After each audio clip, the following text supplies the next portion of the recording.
नमस्कार, मैं उमेश कुमार स्वागत करता हूं आप सभी का आपके अपने YouTube channel HK knowledge and more पर। ऑर्गेनिक कंपाउंड के बारे में बात करूंगा। ऑर्गेनिक कंपाउंड कार्बनिक यौगिक के बारे में सिंपल इंट्रोडक्शन, उसके बाद में मैं बात करूंगा इसके क्लासिफिकेशन के बारे में, कुछ डेफिनेशन भी बताऊंगा मैं कार्बनिक रसायन का कि क्या डेफिनेशन इसमें बनता है, क्यों डेफिनेशन को बार बार बदला गया है, आधुनिक डेफिनेशन क्या होता है, इसके बारे में मैं विस्तृत चर्चा करूंगा। इससे रिलेटेड जो सवाल है वो वर्गीकरण से संबंधित पूछा जाता है, तो आपको पता होना चाहिए कि वर्गीकरण होता है क्या, इसमें कार्बनिक रसायन में हम किस प्रकार कैसे वर्गीकरण करते हैं। तो मैं सिंपल जा रहा हूँ ऑर्गेनिक कंपाउंड इंट्रोडक्शन में, उसके बाद बात करूँगा ऑर्गेनिक केमिस्ट्री की, कार्बनिक रसायन की, फिर बात करूंगा इसके वर्गीकरण की। वीडियो बहुत इंपॉर्टेंस होने वाली है आपके लिए, बड़े गौर से और आखिरी तक देखिएगा, ध्यान से देखिएगा। वीडियो पसंद आता है प्लीज़ वीडियो को लाइक करें, शेयर करें, कमेंट करें। चैनल पर पहली बार आए हैं तो प्लीज़ चैनल को सब्सक्राइब कर ले ताकि इसी प्रकार की अपडेट आपको हमेशा मिलती रहे, प्राप्त होती रहे। चलिए शुरू करते हैं। ऑर्गेनिक कंपाउंड कार्बनिक यौगिक, अगर इंट्रोडक्शन की बात करूँ तो सबसे पहले लेवोजियर नामक साइंटिस्ट ने, लेवाइजर नामक साइंटिस्ट ने एक ऐसे साइंटिस्ट थे जो बॉटनी से रिलेटेड थे। बॉटनी किंगडम अर्थात पादप जगत कह सकते हैं, वनस्पति जगत कहते हैं, कि यहाँ से जो प्राप्त पदार्थ होता है, जैसे वाइन्स वगैरह है, शुगर है, कार्बन हाइड्रोजन ऑक्सीजन है, ठीक है। ये अगर मैं कार्बन हाइड्रोजन और ऑक्सीजन की बात करूं तो ये तत्व के रूप में हैं, लेकिन जो मदिरा और शर्करा का फॉर्मेशन किया जाता है उसमें लेवाइजर नामक साइंटिस्ट ने देखा था कि इसमें कार्बन हाइड्रोजन और ऑक्सीजन की बने हुए होते हैं, ठीक है। कभी कभी उन तत्वों में कुछ अतिरिक्त पदार्थ के रूप में नाइट्रोजन, कभी कभी सल्फर और फास्फोरस भी मिलते हैं। कार्बन तत्व अनिवार्य रूप से उपस्थित रहता है, ऐसा लेवाइजर नामक साइंटिस्ट ने बताया था, ठीक है। तो इन्होंने जो बताया था वो मैं यहाँ पर एक हाईलाइट जैसा लिख देता हूँ, आपको पता होना चाहिए। मदिरा, वाइन, शुगर, ये ऐसे यौगिक हैं जिसमें कार्बन, हाइड्रोजन और ऑक्सीजन के घटक पाए जाते हैं, और कभी कभी और दूसरे प्रकार के यौगिक उनको देखने को मिला, उसमें सल्फर और फास्फोरस तत्व भी उपस्थित थे, ऐसा बताया, लेकिन मेनली उसमें कार्बन प्रेजेंट रहता है, ऐसा क्लियर कर दिया था उन्होंने। बाद में इसके आगे बर्जीलियस नामक साइंटिस्ट ने बताया था कि जो प्लांट और एनिमल्स होते हैं उससे कुछ यौगिक प्राप्त किए उन्होंने, जिसको उन्होंने ऑर्गेनिक मटेरियल कहा या ऑर्गेनिक पदार्थ कहा। मतलब जंतु और वनस्पति से प्राप्त होने वाले कुछ पदार्थों को इन्होंने ऑर्गेनिक कहा। क्या कहा? ऑर्गेनिक मटेरियल कहा, याद रखेंगे, ऑर्गेनिक मटेरियल कहा, ठीक है। ये खनिज पदार्थों को उसने इनऑर्गेनिक नाम दिया था, बाकी जितने भी खनिज पदार्थ है उन सबको उन्होंने इनऑर्गेनिक नाम दिया था। ऑर्गेनिक मटेरियल किसको कहा? जो जंतु और वनस्पति से प्राप्त होते हैं उसे ऑर्गेनिक मटेरियल कहा गया। ऑर्गेनिक मटेरियल जंतु और एनिमल्स है, एनिमल और जंतु और प्लांट से जो पदार्थ प्राप्त हुए उन सबको ऑर्गेनिक मटेरियल कहा। अगर इनऑर्गेनिक मटेरियल की बात करें, जितने भी प्रकार के मिनरल्स आते हैं उन सबको इनऑर्गेनिक मटेरियल कहा। मटेरियल किसको कहा इन्होंने? इनऑर्गेनिक मटेरियल, जितने भी प्रकार के मिनरल्स हैं, मिनरल्स जो देखने को मिलते हैं, खनिज पदार्थ जो देखने को मिलते हैं, इन सबको इन्होंने क्या किया? अजैव या इनऑर्गेनिक पदार्थ कहा, ठीक है। तो शुरुआत में ऐसा माना जाता था कि जैव पदार्थों को प्रयोगशाला में हम नहीं बना सकते, मतलब ऑर्गेनिक मटेरियल को हम नहीं बना सकते। हिंदी में इसके लिए शब्द प्रयोग किया गया ऑर्गेनिक के लिए जैव। इसका मत था, मतलब इस साइंटिस्ट का मत था कि जितने भी प्रकार के ऑर्गेनिक मटेरियल होते हैं ये सभी विशेष प्रकार के एक बल के प्रभाव में ही बन सकते हैं। उसके लिए उन्होंने एक फोर्स सुझाया जिसको हम लोग बोलते हैं वाइटल फोर्स, मतलब एक जैव बल के कारण ही बनते हैं, ऐसा माना गया। इनका मत था कि यौगिकों के बनने का सिद्धांत खनिज यौगिकों के बनने के सिद्धांत से अलग है। बाद में एक और साइंटिस्ट हुए जिन्होंने बताया, होलर नामक साइंटिस्ट ने 1828 में, ठीक है, यहाँ से टर्निंग पॉइंट रहा पूरे ऑर्गेनिक केमिस्ट्री वालों के लिए कि होलर ने अपने लेबोरेटरी में सबसे पहले एक ऑर्गेनिक मटेरियल का फॉर्मेशन अमोनियम साइनेट द्वारा यूरिया बनाकर एक रिवॉल्यूशन पैदा कर दिया था, कार्बनिक रसायन के क्षेत्र में एक क्रांति ला दिया था, ठीक है। एक पदार्थ अमोनियम साइनेट,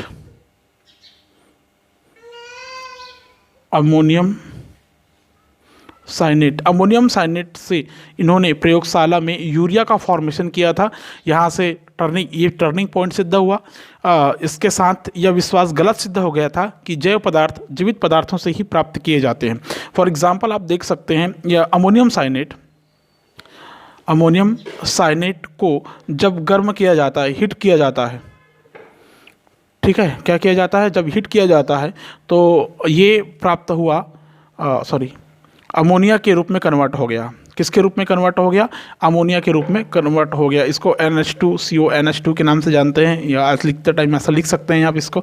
ये है यूरिया, ये है अमोनियम साइनेट, ठीक है। इसको ये अकार्बनिक पदार्थ था। कैसा पदार्थ था? अकार्बनिक या इनऑर्गेनिक मटेरियल था, जो कि बर्जिलियस ने बताया था कि ऑर्गेनिक मटेरियल से ही उसकी उत्पत्ति होती है, निर्माण होता है, ऐसा उन्होंने बताया था। तो यहाँ पर बर्जिलियस के एक्सपेरिमेंट ने उस धारणा को गलत सिद्ध कर दिया था। बाद में यूरिया के संश्लेषण के बाद में कोल्बे नामक साइंटिस्ट ने 1845 में कार्बन, हाइड्रोजन और ऑक्सीजन के संयोग से एसिटिक एसिड का निर्माण किया था, ठीक है। इसके बाद एक साइंटिस्ट कोल्बे नामक साइंटिस्ट ने 1845 में कार्बन, हाइड्रोजन, ऑक्सीजन के संयोग से एसिटिक एसिड का फॉर्मेशन कर दिया था। एसिटिक एसिड का संश्लेषण या निर्माण किया था। बाद में बर्थेलेट नामक साइंटिस्ट ने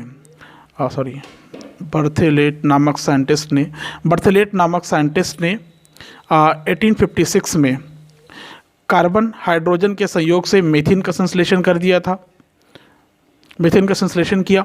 इसके अलावा बहुत से ऐसे यौगिक थे जो उसको हम लोग ऐसा जाने कि उस समय प्रयोगशाला में संश्लेषित कर लिए गए थे।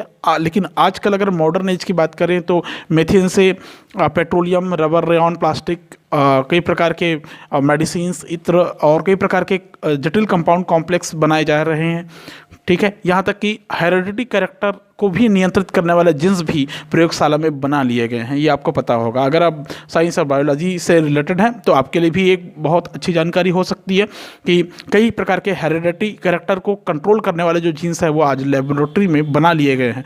फिर आता है ऑर्गेनिक केमिस्ट्री, ठीक है। ये तो उद्भव था, ओरिजिन कह सकते हैं आप इसको। उसके बाद में बहुत से कार्बनिक यौगिक का संश्लेषण करने से जानकारी प्राप्त हुई थी कि कार्बनिक पदार्थों में संश्लेषण के लिए किसी जैव शक्ति की आवश्यकता नहीं है। इसलिए एक परिभाषा बनता है कि रसायन विज्ञान की वह शाखा होती है जिसके अंतर्गत कार्बनिक यौगिकों का अध्ययन किया जाता है। किसका अध्ययन किया जाता है? कार्बनिक यौगिकों का अध्ययन किया जाता है। लेकिन बहुत से ऐसे यौगिक हैं जिनमें कार्बन उपस्थित है, फिर भी उनका अध्ययन अकार्बनिक रसायन में क्यों किया जाता है, या ये कहें कि अकार्बनिक रसायन में किया जाता है। कारण यह है कि उनके जो गुण होते हैं वह अकार्बनिक पदार्थों से अधिक समानता रखते हैं। जैसे कार्बोनेट है, बाइकार्बोनेट की ऑक्साइड है, इत्यादि। तो इस प्रकार आधुनिक रसायन की परिभाषा यहाँ पर बदल जाती है। तो रसायन की परिभाषा होती है, रसायन विज्ञान की वह शाखा हो जाती है जिसके अंतर्गत कार्बन के ऑक्साइड, कार्बोनेट, बाइकार्बोनेट, हाइड्रोजन के सल्फाइड और उनके जितने भी प्रकार के लवण हैं के अतिरिक्त कार्बन के अन्य यौगिकों का भी अध्ययन किया जाता है, जिसको हम लोग कार्बनिक रसायन या ऑर्गेनिक केमिस्ट्री के नाम से जानते हैं। फिर से रिपीट कर रहा हूँ, रसायन विज्ञान की वह शाखा जिसके अंतर्गत कार्बन के ऑक्साइड, कार्बोनेट, बाइकार्बोनेट, हाइड्रोजन के साइनाइड और उनके लवणों के अतिरिक्त कार्बन के अन्य यौगिकों का भी अध्ययन किया जाता है, कार्बनिक रसायन कहलाती है। कार्बनिक यौगिक में कार्बन और हाइड्रोजन के कंजुगेशन या संयुग्मन से बनता है, जिसको हम लोग हाइड्रोकार्बन कहते हैं। उस आधार पर एक और परिभाषा बन जाती है कि रसायन विज्ञान की ऐसी शाखा जिसमें हाइड्रोकार्बन और उनके डेरिवेटिव्स कंपाउंड, अर्थात डेराइव्स कंपाउंड कह सकते हैं आप, व्युत्पन्न यौगिक कहते हैं, उसका अध्ययन किया जाता है। समझ गए होंगे आप लोग। रसायन विज्ञान की वह शाखा जिसमें हाइड्रोकार्बन और उनके व्युत्पन्न यौगिकों का अध्ययन किया जाता है, ये अब रसायन बन चुका है। क्लियर है। उसके बाद में आता है कि जो कार्बनिक यौगिक होते हैं, कार्बनिक यौगिक उनका अणुसूत्र अलग अलग प्रकार का दिया जाता है। एक में कार्बन परमाणु की सीधी श्रृंखला होती है, तो दूसरा में शाखा युक्त हो सकती है। इसकी चर्चा मैं वर्गीकरण में करने जा रहा हूँ, ठीक है। अब सवाल ये उठता है कि हमको कार्बनिक यौगिकों के अलग से अध्ययन करने की आवश्यकता क्यों पड़ती है? तो हमको पता होना चाहिए कि कार्बनिक यौगिकों की संख्या काफ़ी अधिक है, कार्बनिक यौगिकों की संख्या काफ़ी अधिक है, याद रखेंगे आप लोग, जिसके कारण परमाणु एक दूसरे से सहसंयोजक बन, ठीक है ना, कोरिलेटिव बॉन्ड के द्वारा लंबी होकर एक लंबी श्रृंखला का फॉर्मेशन कर लेते हैं, मतलब कैटेनेशन कर लेते हैं, श्रृंखलन कर लेते हैं, कार्बन परमाणु की जो श्रृंखला होती है वो खुली और बंद प्रकार, दोनों प्रकार की हो सकती है। संगठन की बात करते हैं तो कार्बनिक यौगिकों में कुछ तत्व से बने हुए होते हैं, जैसे कार्बन, हाइड्रोजन और ऑक्सीजन, कभी कभी नाइट्रोजन, हाइड्रोजन, सल्फर, फास्फोरस, ये भी मिलते हैं। ये अकार्बनिक यौगिकों में आवर्त सारणी के प्राय सभी तत्वों में किसी यौगिक में अवश्य ही कंपाउंड रूप में मिलते हैं या फिर संयुक्त अवस्था में मिलते हैं। बंध के बारे में बात करते हैं तो कार्बन यौगिकों में सहसंयोजक बंध होता है। ठीक है। विश्लेषण की विधि की अगर बात करें तो भाप आश्वन और विलायक विकर्षण, निष्कर्षण, क्रोमेटोग्राफी जैसे कई टेक्निक का इस्तेमाल किया जाता है। अगर सॉल्युबिलिटी की बात करें, विलेयता की बात करते हैं हम लोग, तो कार्बनिक यौगिकों में अध्रुवी बंध होता है, जिसके कारण वे alcohol, ether, benzene, carbon disulphide जैसे कार्बनिक यौगिकों में विलय है, कार्बनिक विलायकों में विलय है, ऐसा कह सकते हैं आप। विद्युत चालकता की अगर बात करते हैं तो कार्बनिक यौगिक सहसंयोजक बंध की उपस्थिति के कारण विद्युत के दुर्बल चालक होते हैं, मतलब पुअर कंडक्टर हो सकते हैं। अकार्बनिक यौगिकों में आयनिक बंध होता है, जिसके कारण वे विद्युत के सुचालक होते हैं। ठीक है, गुड कंडक्टर होते हैं या कंडक्टर होते हैं, कह सकते हैं आप लोग। अगर इसके बॉइलिंग पॉइंट और फ्रीजिंग पॉइंट की बात करें तो कार्बनिक यौगिकों में इनके मान कम होते हैं और अकार्बनिक यौगिकों में ज़्यादा होते हैं। अगर इसकी स्टेबिलिटी की बात करते हैं, स्थायित्व की बात करते हैं, तो गलनांक और कथनांक के मान कम होने के कारण उनका स्थायी भी कम होता है कार्बनिक यौगिकों का। अधिक सुगमता, कहने का मतलब आप कार्बनिक यौगिकों को सजातीय श्रेणियों में बांट सकते हैं। सामान्य सूत्र और सामान्य गुण एक समान मिलेंगे इसमें। रासायनिक अभिक्रियाओं की प्रकृति के बारे में अगर बात करें तो इनमें अभिक्रियाएं आणविक होती है, धीमी गति से चलती है, लेकिन जो अकार्बनिक यौगिक होते हैं उनमें उनके मध्य में आयनिक अभिक्रियाएं होती है जिनकी तीव्र गति होती है। मतलब मॉलिक्यूलर और कार्बनिक यौगिकों में भी कार्बनिक रसायन में हमको पढ़ाने को मिलता है कि वो आणविक अभिक्रियाएं करती है, इसलिए धीमी गति से चलती है, लेकिन अकार्बनिक यौगिकों में यही आयनिक अभिक्रिया तीव्र गति से चलती है। ठीक है, तो आप समझ गए होंगे कि हम क्यों कार्बनिक रसायन या कार्बनिक यौगिकों का अलग से अध्ययन करते हैं। ठीक है, कभी कभी ये सवाल पूछा जाता है कि कार्बन परमाणु की विशिष्ट प्रकृति क्या है, तो आपको विशिष्ट प्रकृति भी पता होना चाहिए कि जब फॉर एग्जाम्पल कार्बन की जो संयोजकता होती है वो 4 होती है। कार्बन की संयोजकता कितनी होती है? 4 होती है, आपको ये पता होना चाहिए। ठीक है, ये अधिक सहसंयोजकता के कारण तत्वों के आपस में जुड़ने की विविधता होती है। श्रृंखलन की बात करते हैं, कैटेनेशन की बात करते हैं, तो कार्बन परमाणु में दूसरे अन्य कार्बन परमाणु से बंध बनाने की विशिष्ट क्षमता होती है, जिसके कारण ज़्यादा श्रृंखला बनाती है। कार्बन परमाणु के मध्य में प्रबल बंध होता है। ठीक है, बहुबंध बनाने की इसके पास प्रवृत्ति होती है, एटसेट्रा। ये सब तय कर देता है कि कार्बन परमाणु की विशिष्ट प्रकृति होती है और हमको कार्बनिक रसायन का अध्ययन अलग से करना चाहिए। अब बात करते हैं क्लासिफिकेशन ऑफ ऑर्गेनिक कंपाउंड की।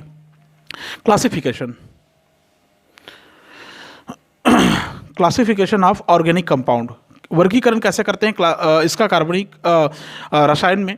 कार्बन और हाइड्रोजन के मिलने से जो बने यौगिक होते हैं वो हाइड्रोकार्बन कहलाते हैं। मतलब कार्बन और हाइड्रोजन से जो बने यौगिक हैं वो हाइड्रोकार्बन कहलाते हैं।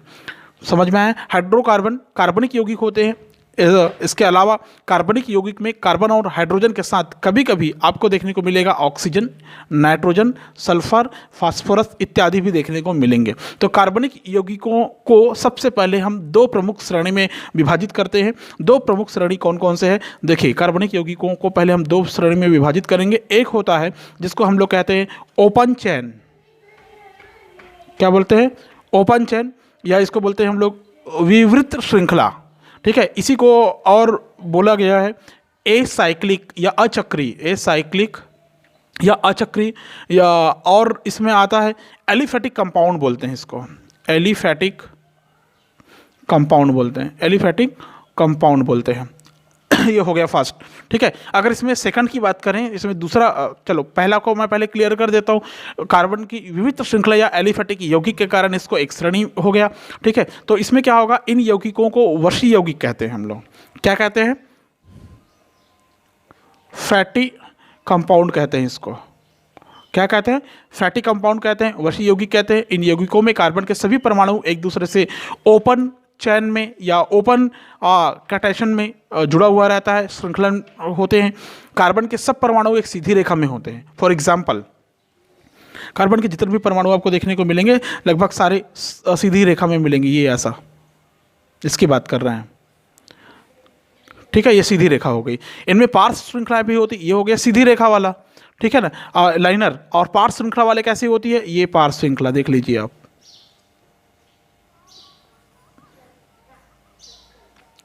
ये ऐसा इस प्रकार अलग आपको देखने को मिल सकती है। ये हो गया पार्श्व श्रृंखला वाला हो गया, ठीक है। तो ये यौगिक वसी अम्ल और वसा से प्राप्त होने वाले यौगिक होते हैं, ठीक है। इसलिए इन्हें वसी यौगिक या फैटी एसिड के नाम से जानते हैं, फैटी कंपाउंड के नाम से जानते हैं इसको। इसलिए वसी फैटी कंपाउंड होने की वजह से इसका नाम पड़ता है एलिफैटिक यौगिक, एलिफैटिक यौगिक या कंपाउंड के नाम से इसको जाना गया, एलिफैटिक कंपाउंड के नाम से इसको जाना गया है, ठीक है। ये जो एलिफैटिक यौगिक होता है इसकी उत्पत्ति ग्रीक भाषा में एलिफर शब्द से हुई है। कौन से शब्द से हुई है? एलिफर शब्द से इसकी उत्पत्ति हुई है, जिसका अर्थ होता है फैट या वसा, ठीक है। मेथेन को इस यौगिक का मतलब इस कैटेगरी का विविध श्रृंखला या एलिफैटिक यौगिक का जन्मदाता माना गया है। मेथेन CH4 आप नॉर्मली जानते होंगे, ये ऐसा इसकी संरचना सूत्र होती है मेथेन की, ठीक है। या और CH4 मीथेन, समझ में आ गया, ठीक है। इसके बाद अगर जाएंगे आप मेथेन प्रारंभिक यौगिक या ये कहें कि मेथेन को इस वर्ग का जन्मदाता माना गया है, ठीक है। मेथेन हो गया। मेथेन के बाद आता है, आप लोग उसमें पढ़ेंगे कार्बनिक रसायन में, आपको पता होगा कार्बन बढ़ते जाती है और उसकी अपेक्षा हाइड्रोजन भी बढ़ते जाती है। ये हो गया एक कार्बन। मेथेन के बाद में आता है एथेन। एथेन की बात अगर मैं करूँ तो ये हो गया एथेन, ठीक है। CH4 हो गया और ये हो गया C2H6 हो गया, H6, ये हो गया मेथेन एथेन, ठीक है। इसी में अगर मैं प्रोपेन कहूँ, नाम नहीं लिख रहा हूँ ताकि आप हमेशा याद रखें, इसको थोड़ी कंफ्यूज होगी तो ज़्यादा अच्छे से देख पाएंगे आप वीडियो, ठीक है। अगर ब्यूटेन की बात करूँ तो ब्यूटेन, मेथेन एथेन के बाद में प्रोपेन की पहले चर्चा करते हैं, तो ये हो गया C3, ठीक है। H गिनती कर लीजिए आप, 3 2 5 3 8, ये हो गया टोटल C3H8, ये हो गया मेथेन एथेन प्रोपेन। प्रोपेन की बात अगर बात करूँ, एक और स्टेप ले लेता हूँ मैं, ब्यूटेन के बारे में बात करता हूँ। तो ब्यूटेन क्या होगा?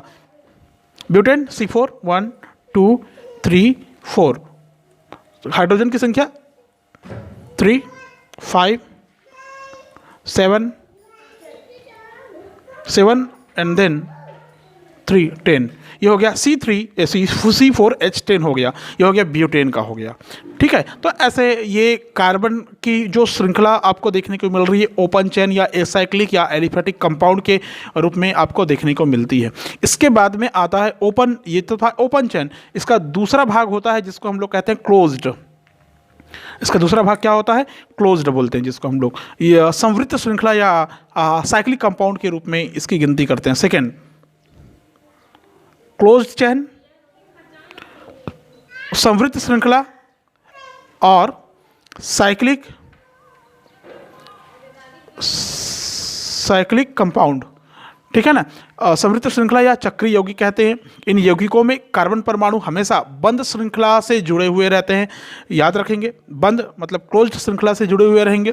श्रृंखला की रचना के आधार पर चक्रीय यौगिकों को पुनः 2 वर्ग में हम विभाजित करेंगे। यहाँ पर 2 वर्ग कौन कौन से होगा आप देख लीजिए। इसका जो 2 वर्ग होता है, एक होता है जिसको हम लोग कहते हैं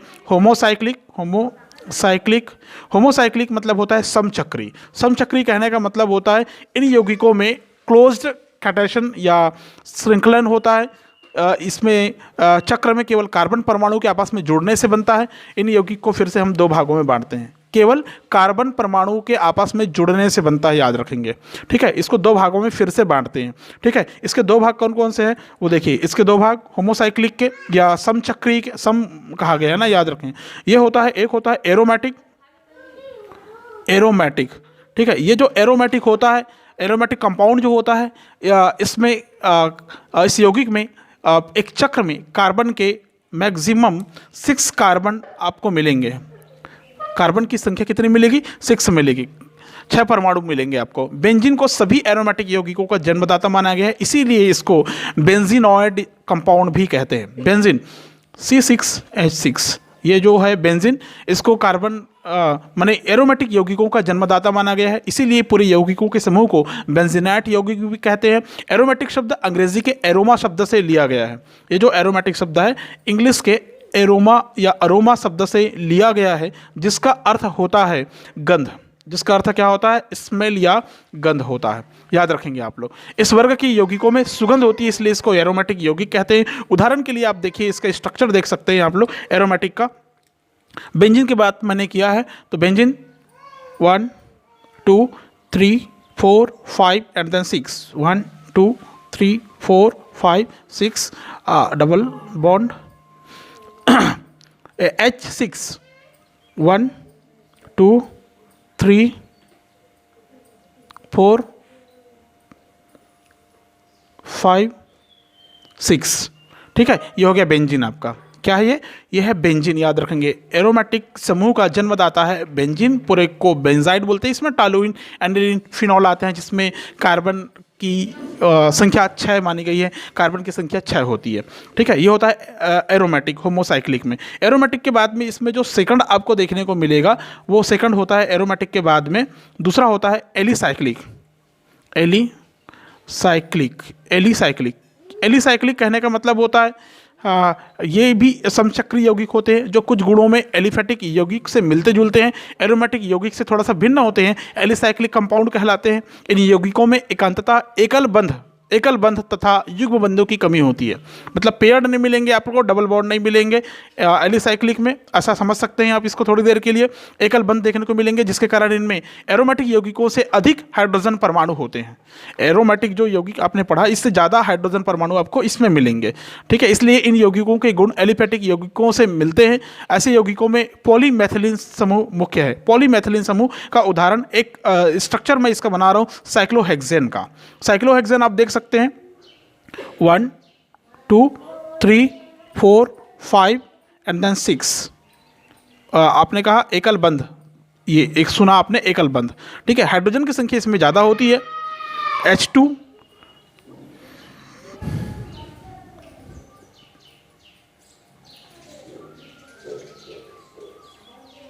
देख सकते हैं कितने सारे हाइड्रोजन आपको देखने को मिलेंगे।